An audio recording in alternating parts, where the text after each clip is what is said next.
heard the devil whisper, I'll be back. Mama say that patience.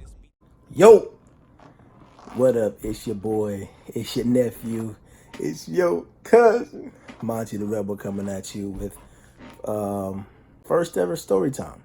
This is a story about how I died, right? Like literally died, like no breath in my body, no heartbeat. I was gone. So this would be something new, something I haven't done before. Not only story time, but how I'm gonna tell it. I don't know how I'm gonna do it yet. I probably have some type of gameplay playing in the background while I talk over it. I don't know. We'll see how that work out. If not, I'll just keep recording like this. But y'all ready? Here we go. Okay, so story time about how I died. Let's get into it. Before I dive right into that particular topic, I first want to give you guys a little history. So as you guys may not know, for those who don't know me personally, I have asthma, right? And when I was younger, I had really bad asthma. Like, it was seriously bad. Like, it was so bad to the point where I couldn't really go outside, at school, recess, and play with the other kids without it flaring up, without me having some type of, I think it's like a respiratory or lung issue. So I stayed inside the house a lot. I didn't really get a chance to play with the other kids that much because I just had a real bad asthma condition, and because I was so young, my lungs wasn't really strong enough to kind of take it. So that's just a brief background of the story. So basically, I was 8 years old, right? I was at the age of 8 years old, little boy, little Monty. And for whatever reason, like my flare-ups, like my asthma flare-ups happen at nighttime. For whatever reason, I don't know. But yeah, nighttime is when, the attacks began to happen. So this particular night, I remember I believe it was on a school night. I was 8 years old in the 3rd grade, going to 74th Street School. My teacher was Miss Weber. Never forget. 8 years old, middle of the night, I woke up from my sleep, of course, and I couldn't breathe, right? So this was the worst. I've had asthma attacks before in the past prior to this, but this was hands down the worst attack of them all. It was so bad where I could not vocally or verbally make noises.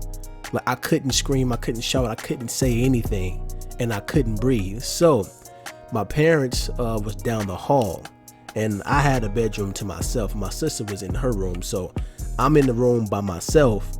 No one knows what's going on but me. So I immediately think I have to get someone's attention, but I don't want to run because, again, activity makes it worse. So what I did was I got up out my bed and I began to stomp and then push things off my counter, just make a lot of noise, right? Then my parents came running in the room, and then they seen what happened, or what was happening. So my mom, grabbed my little machine, my little medicine. She's panicking and all that stuff. My dad is, helping her out. He's calm, he's cool. And at this point, I'm like blacking out because I can't breathe. I'm blacking out. My lips is turning blue.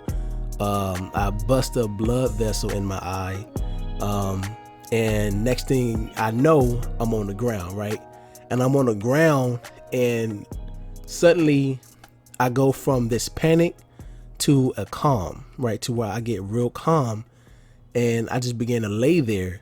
And the next thing I know, I'm like floating, right? So I'm like floating in the corner of my room, right? And at this point, I'm like, yo, what's going on? Like, why am I floating?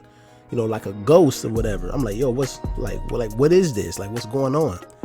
I look down and I see my body I see my mother over me, I see my father over me, and then I see my sister standing in the like the restroom, because our rooms connect through the restroom. So it's my room, it's a restroom in between our room, then it's her room. So she's standing in like the restroom area just looking, and I'm like, wow, like I'm really dead. Like this is it. Like I'm gone. Like I'm about to meet my maker, right? And at that moment, I heard a voice. I heard a voice that said, "Do you want to come with me, or do you want to stay here?" Those are its exact words. Do you want to come with me, or do you want to stay here? And it wasn't a voice that was scary. It was a voice full of power. It was a voice full of power. It was very, pleasant at the same time. So I automatically assume this is God, because it can't be Satan, because Satan ain't gonna give you no stipulations, right? He ain't gonna say, hey, you want to come here, like he ain't gonna do that. He's just gonna take you.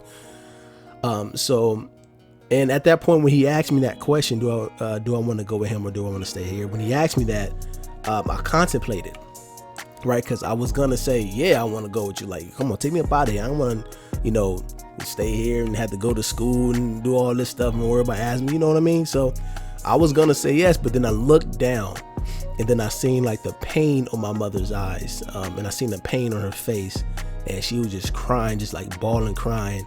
And I'm like, dang, man, like that got me. Like I'm like, I can't just leave out of here like this. Like I can't go out like this. So I chose to stay, and when I chose to stay, everything went black, right? So everything went black. Next thing you know, I'm waking up, or next thing I know, I'm waking up on a stretcher, heading out to the ambulance, and like the whole neighborhood, like the whole block is outside. And mind you, this is like at maybe, I don't know the exact time, but it's dark, right? It's dark. It's probably like 2 or 3 o'clock in the morning, and the whole neighborhood is out. Everyone is out of the house. They're like surrounding my mother's and my father's house, and I'm just being rolled out on the stretcher. I remember seeing one of my neighbor's faces. I forgot her name. She was an older lady. I'm not sure if she's still living. She was an older lady, and I've never met her before, but she was a person that was like kind of like the lookout for the neighborhood. So we moved to that neighborhood when I was 5 years old. Mind you, this happened when I was 8, so it's been 3 years. So she came out, and she was the first person I saw when I opened my eyes. Opened my eyes, she was the first person I saw. It was an old black lady, and she had this look on her face, this look of concern, like, oh my God, are you okay? I hope everything's gonna be well, and all that stuff. And at that time, I mean, I greatly appreciate, even now, like I greatly appreciate it. But we never spoken to each other at all, even to this day. I'm not even sure if she's still living, but if anyone that's from the neighborhood I grew up on, you listening to this, I really appreciate y'all for like coming out and supporting your boy. But anyway, we head over to the hospital, and I'm sorry. So on my way to the hospital, my mom is basically telling them what happened. They're saying, oh, well, he had a bad asthma attack. He blacked out, and then, now he's here. So the doctors, well, not the doctor, but the little nurses, they're like checking my vitals, and they're running tests, and they're saying like my body, like physically, I'm fine. Like there is no, there was no sign of asthma attack. There was no sign of any attack at all. They was like, he's, a healthy 8-year-old boy. The only signs that gave it away that I died was my busted blood vessel in my eye and feces, because I pooped on myself. Hey, we all do it. Players do it all the time. You feel me? So they said that was the only signs that really gave it away. So from that day, I went to the hospital, and I was hospitalized for 3 days. They put an IV in my arm, and I was bedridden for 3 days. I didn't go to school for 3 days. My third grade class, my friends in my third grade, shout out to y'all. If anyone's watching, y'all probably not, but if just this video just happened to cross you somehow. I want to take the time out to thank you guys. Like that meant so much to me at that time. So yeah, like they basically wrote me cards and all that stuff saying get well, hope to see you, and all that stuff, and all the little kid stuff. So teacher Miss Weber again did the same thing. So yeah, I mean like that was basically like the story right there about how I died, man. And for anyone that's listening to this, man, if you're wondering if there's like an afterlife, like when you die, do you like what's next? There is a life after this, man. Like there is a life.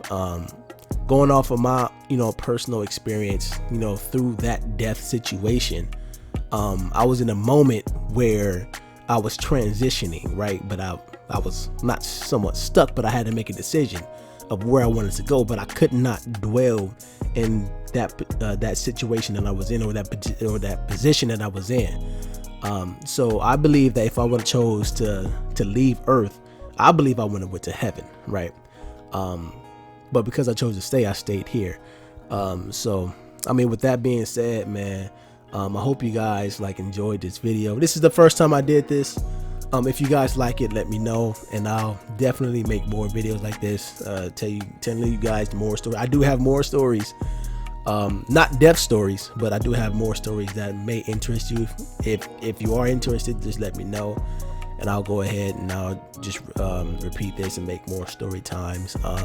So yeah, man, that's gonna be it. Thank you guys for tuning in.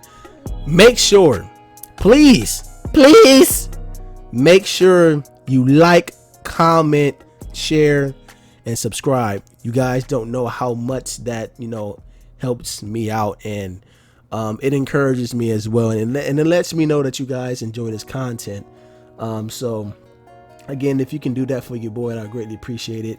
And then we gonna be back with another video. I don't know what we're gonna do yet. Maybe another gameplay, maybe, I mean, if this video goes well, I'll make another story time right off the bat. But we'll see. I'll see you in the next video, and be breezy, never cheesy, baby. Peace.